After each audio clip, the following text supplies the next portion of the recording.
பள்ளிக்கு வராத ஆசிரியர்களை கண்டித்து தஞ்சையில் மாநகராட்சி மேல்நிலைப்பள்ளி முன்பு மாணவ மாணவிகள் ஆர்ப்பாட்டத்தில் ஈடுபட்டனர். இது தொடர்பான கூடுதல் விவரங்களை செய்தியாளர் ராஜாவிடம் கேட்கலாம்.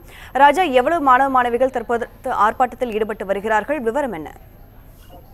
புதிய ஓய்வூதிய திட்டத்தை ரத்து செய்துவிட்டு பழைய ஓய்வூதிய திட்டத்தை நடைமுறைப்படுத்த வேண்டும் என்பன உள்ளிட்ட 9 அம்ச கோரிக்கைகளை வலியுறுத்தி ஆசிரியர் கூட்டணி மற்றும் அரசு ஊழியர்கள் கூட்டமைப்பு இணைந்த ஜாக்டோ ஜியோ சார்பாக கடந்த 22ஆம் தேதி முதல் காலவரையற்ற வேலைநிறுத்த போராட்டத்தில் ஈடுபட்டு வருகின்றனர். இதன் மூலமாக ஆசிரியர்கள் பணிக்கு வராத காரணத்தினால் பள்ளி மாணவ மாணவிகள் பெரிய அளவில் பாதிக்கப்பட்டுள்ளனர். இதற்கு மாற்றாக தமிழக அரசு அந்த காலி பணியிடங்களை நிரப்புவதற்காக தொகுப்பூதிய அடிப்படையில் அந்த ஆசிரியர் நியமனம் செய்வதற்காக ஏற்பாடு செய்துள்ளது. இந்த நிலையில் தற்பொழுது 10, 11, 12ஆம் வகுப்புகளுக்கான தேர்வு காலம் நெருங்கி கொண்டிருக்கிறது. அதே போல செய்முறை தேர்வுகள் நடைபெறும் காலம் நெருங்கி கொண்டிருக்கிறது.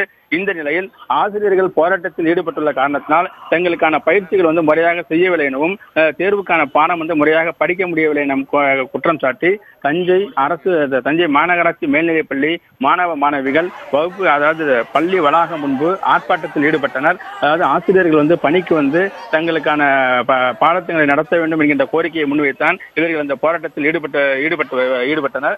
இந்த போராட்டத்தில் இதனை அடுத்து இந்த போராட்டத்தில் ஈடுபட்டவர்கள் அனைவருமே வகுப்புக்கு ஆசிரியர்கள் வராத காரணத்தினால் வகுப்புக்கு செல்ல முடியாமல் அவர்கள் அனைவரும் வீட்டுக்கு திரும்பி சென்றனர்.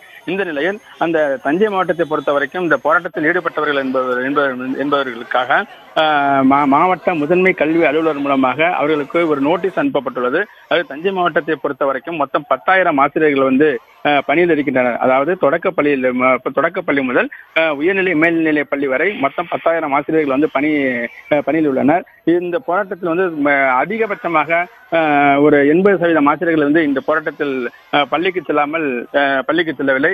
ஏற்கனவே தமிழக அரசு அறிவித்திருந்தது, இன்று பள்ளிக்கு ஆசிரியர்கள் செல்லவில்லை என்றால் அந்த ஆசிரியர்கள் செல்லாத பணியிடம் காலியாக அறிவிக்கப்படும். அந்த இடத்தில் தற்காலிக ஆசிரியர்கள் நியமிக்கப்படுவார்கள் என அரசு எச்சரிக்கை விடுத்திருந்தது. அந்த எச்சரிக்கை விடுத்தும் கூட ஆசிரியர்கள் இன்னைக்கு பணிக்கு செல்லாமல் இந்த போராட்டத்தில் ஈடுபட்டு வருகின்றனர். அதாவது தஞ்சை மாவட்டத்தை பொறுத்த வரைக்கும் இதுவரை 5,685 ஆசிரியர்களுக்கு நோட்டீஸ் அனுப்பப்பட்டுள்ளது. மாவட்ட முதன்மை கல்வி அலுவலர் மூலமாக நோட்டீஸ் அனுப்பப்பட்டுள்ளது.